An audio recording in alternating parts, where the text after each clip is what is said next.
And we are back.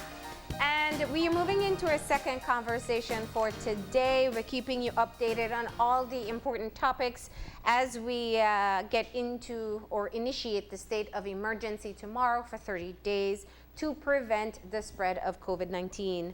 One of the most important things that I know people have been worried about was food security. And luckily in Belize, we have that. So we're going to be talking this morning with the CEO in the Ministry of Agriculture, Jose Alpuche, and he's joining us via Skype in good social distancing protocol. Good morning. Good morning, Marlene. Good morning, Belize. Yeah. I'm sure it's great to not have to drive from Belmopan, right? I'm telling you, I think this is the new standard going forward. No, we still like physical beings in here, but we'll accept this for now. But CEO, we appreciate you taking the time to update us on the assessments that have been made in the agricultural sector. So let's just start off with the overview. We've heard it before, but you can give us the breakdown that we in Belize should feel fine that we will have sufficient of our main foods be accessible for the next 6 months. Yes, we keep on saying that Belize is one of the few countries that's blessed to be food secure in all our basic commodities, and it is showing now in this crisis. A survey was conducted, and we do have, on average, 6 months supply of food either in stock or in the field to be processed. So we're fairly well off, and that's corn, beans, rice, poultry, beef, pork, all the essentials that we would need to feed ourselves during this crisis. Sugar, what's sugar, that status? Definitely. We have excess sugar, bananas, and the others are a given. Huh? Okay. Flour? Flour, that's imported, but from assessments done by the Ministry of Trade, and we're working on this in together. We do have enough of that also. Okay, so this is one area where we know that our agriculture base is really going to help us get through this crisis. Yes, both to feed the public and also to bring in some much needed foreign exchange during this real deep crisis that we're facing.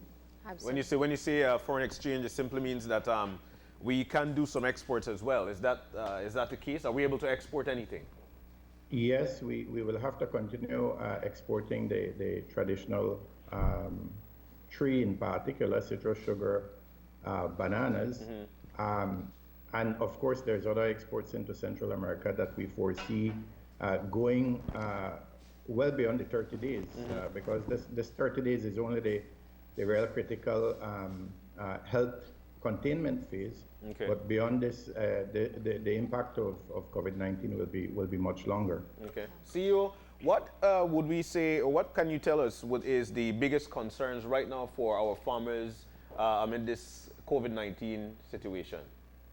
Let me say from the beginning, we set up a stakeholder group in which Minister Holtz and Honorable Abelardo Mai sits, and a very wide cross-section of the stakeholder community, the private sector stakeholder community. And the dialogue has been very, very good because we've managed to work together to try and plot a way forward. The most important thing is the continuity of operations during now the state of emergency. That we've been working on quite hard to get all the details in place. Needless to say, there's quite a lot of detailed planning because some of the industries, a few of the processing in particular, actually operate 24/7. Be as the sugar mill, the CPBL, and others. And then we also have some operations that have to begin before the 5 a.m. time slot, yes, such as the spraying for bananas, etc. But we're working very, very closely with the EOC within the CO task force, and also at the operational level, the industry is working with the police to ensure that we eliminate surprises, that we do have a smooth operation. I must say the cooperation we've had so far from the security services, it's been very, very good. What about ensuring health safety within the agricultural sector? Because in some productions, having proper spacing is near impossible. Very, very good question. Coming out of that wide working group that I told you we established, we established two smaller groups. One is monitoring to ensure that we maintain sufficient food stocks to meet national demand, and the other one had to do public education and a committee to work on the enhanced health and safety standards. We've had a separate working group specific to the sugar industry, but all the industries have been putting in place the enhanced health and safety regime to ensure that the to social distance. I see in the likes of bananas, they've actually put up plastic screens in between workers to ensure that there's no close contact. So there's quite a bit of background work being done to ensure that. Because key to all of this, we have to provide the appropriate environment for the workers. Because if we don't do that, they will not want to come out and things will fall apart. Yeah, and two, I mean, it's such a domino effect, because sick workers also mean slower production. Because you wouldn't have people to actually go into work. Now, you spoke earlier of the security we have in our food stocks, but what does, we've always been able to meet local consumption. Do you anticipate that there'll be an increase in the demand in Belize, and what's the status in being able to meet the demands locally before exportation? I don't think, actually, I believe we'll have a fall in demand locally because the tourism, the tourists are not coming. Valid point. So in our oversupply will increase. Okay. The delicate balance is to ensure, because this does not have a precedence, we can't look at statistics and say, well, for this period of time, we expect X, Y, or Z. That is why we put in place the monitoring mechanism to ensure that government, the opposition, and the industry stakeholders could monitor this on an ongoing basis to ensure that we do have enough supply, while of course giving those the opportunity to export that need to export, because we will have oversupply in a number of commodities. So what I hear from you is, in this great threat of the pandemic, there's opening up an opportunity in being able to become stronger in our exports, agricultural exports. Certainly. It's giving us, I think it's giving the entire country a pause for them to reappreciate the value of the farmers and food production. And the fact that while we have imported a lot, it is absolutely essential from a national security standpoint, as we're seeing right now, that we do have a robust agriculture and food production system. Are we, one of the things that we continue to preach, especially for our country, is that when you buy in Belize, you build Belize. Now, we know that when it comes to fruit and vegetables, there are some vendors who would prefer to import these items. Are we allowing such thing at this particular point?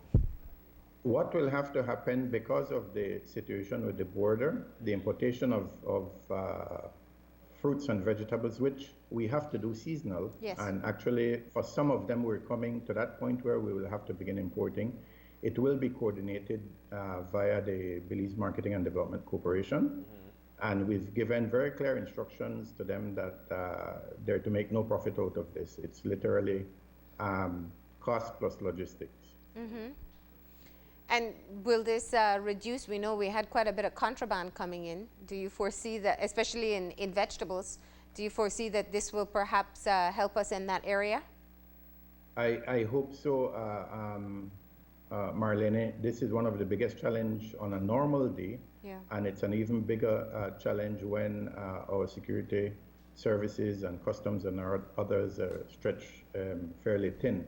But we really need the cooperation of the public in this too.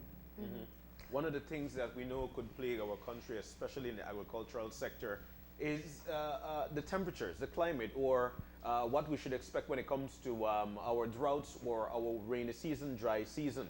What is the agricultural forecast as we speak? Agri Forecast. Well, unfortunately, as you know, we're coming out of a severe drought that impacted production last year. From late last year to earlier this year, we had begun to warn that this year might also be a difficult year. Yeah. Actually, later today, I believe, later today, a new AgMet forecast will come out, which in effect confirms that we will be experiencing drought and normal conditions. Now, it is not a declaration of drought, because drought is the amount of time and the depth of the dry. Yeah. But we're putting everybody on notice today that we do expect this. You know, in the discussion with the stakeholders, the first discussion we had with them, one of the requests they made to us was, please ask the public to try and conserve water. We see a whole lot of pop-up pools going up all over the place Very true. when the farmers don't have water.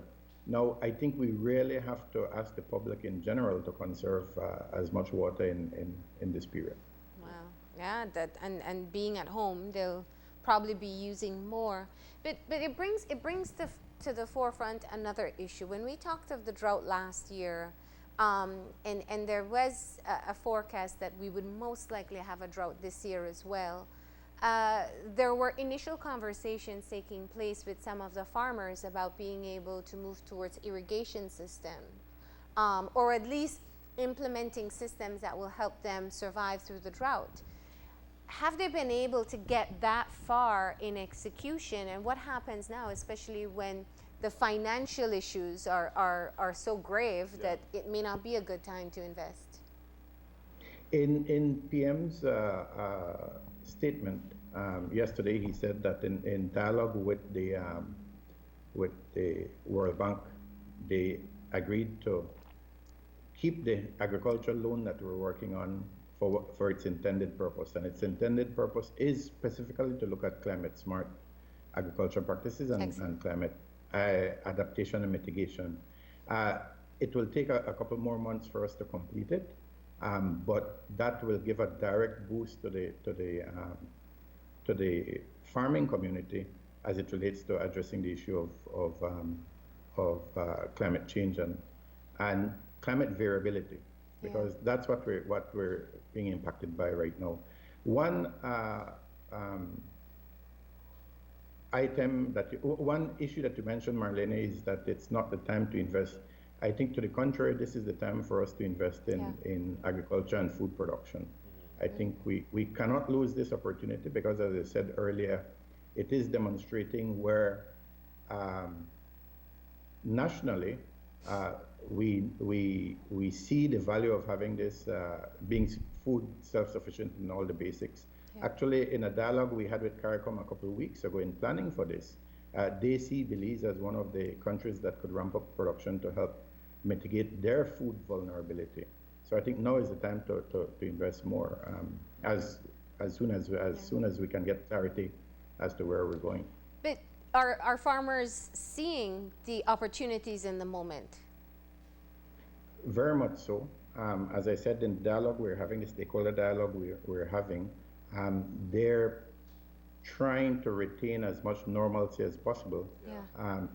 What people don't understand is that land preparation, and so in some of the large operations, actually operate for almost 24 hours.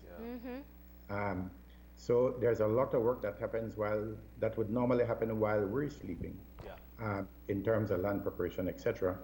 But as I said, we have a very good dialogue with the security services to ensure that there's as close to continuity as possible, normal continuity as possible. So farmers are essential service. That was one of the questions I was posing to the commission. So if they have to be out at 3 a.m. in curfew time, they will be allowed to do so?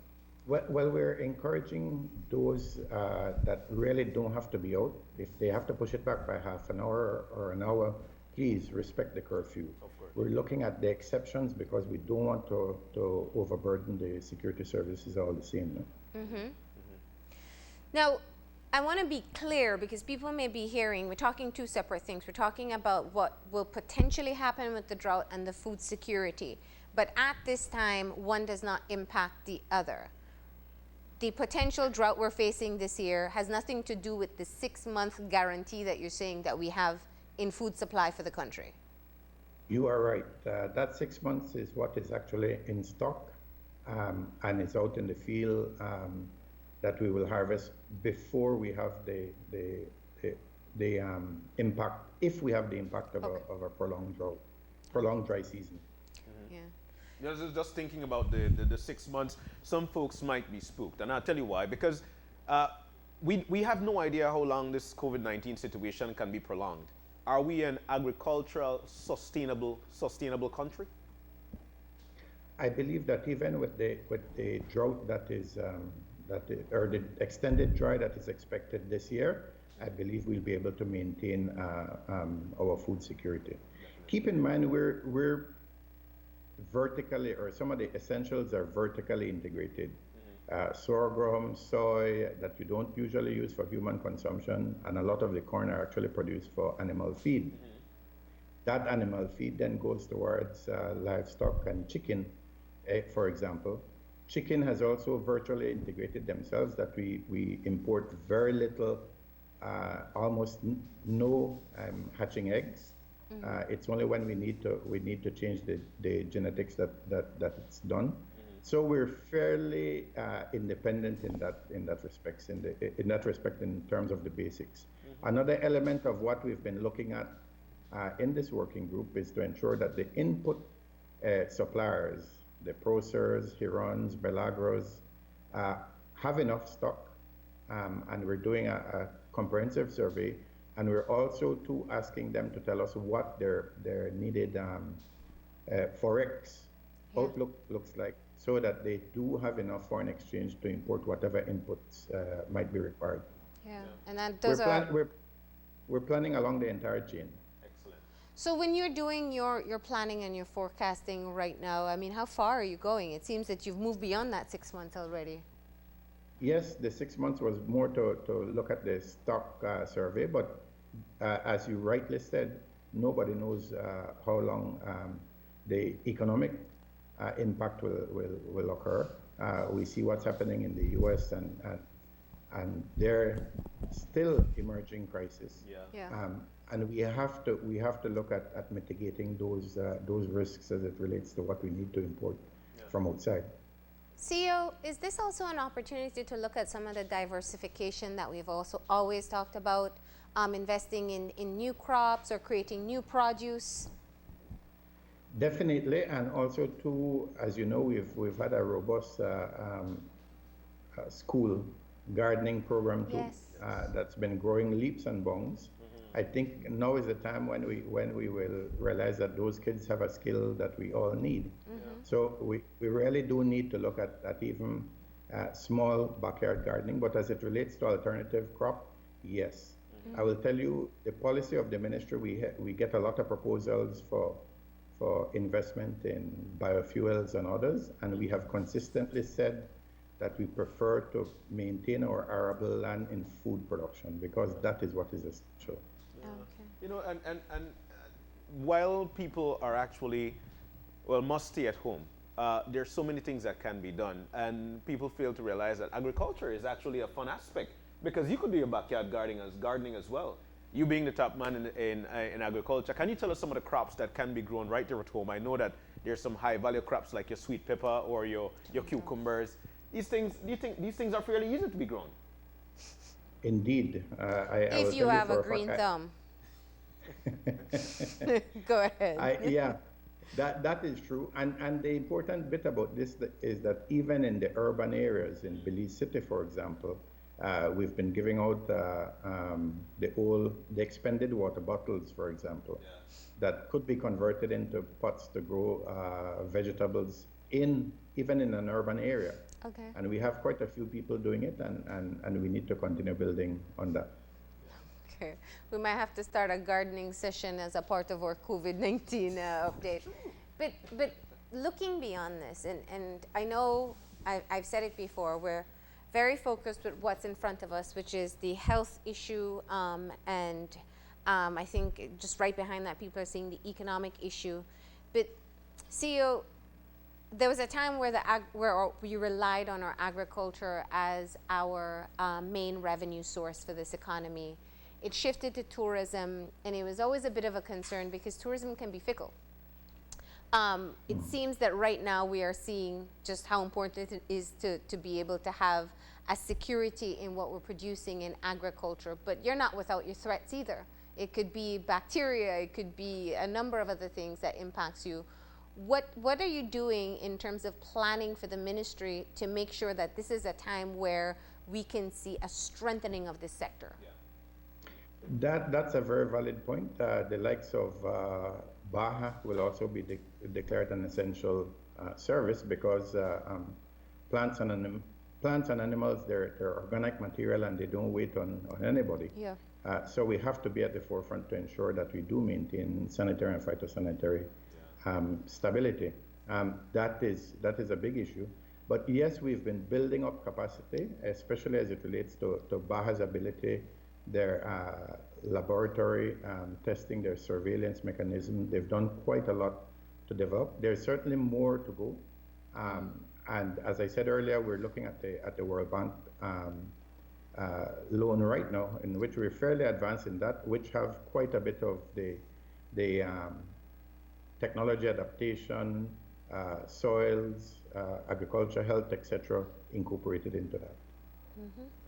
So I guess are you very optimistic at this point in time? Well, yes, I am, because this is one of the sector that has to perform. Yeah. It is not a choice of if we want to. So in that respect, I really have to call out to all the workers in the sector to please support the country. It's not support the sector; it's support the country in terms of what we need to get done in the ensuing 30 days and beyond. It is absolutely essential. We have to realize that there will be a significant drop in foreign exchange from tourism. Yes. And one of the best ways to help mitigate that is to ensure that we eat what we produce.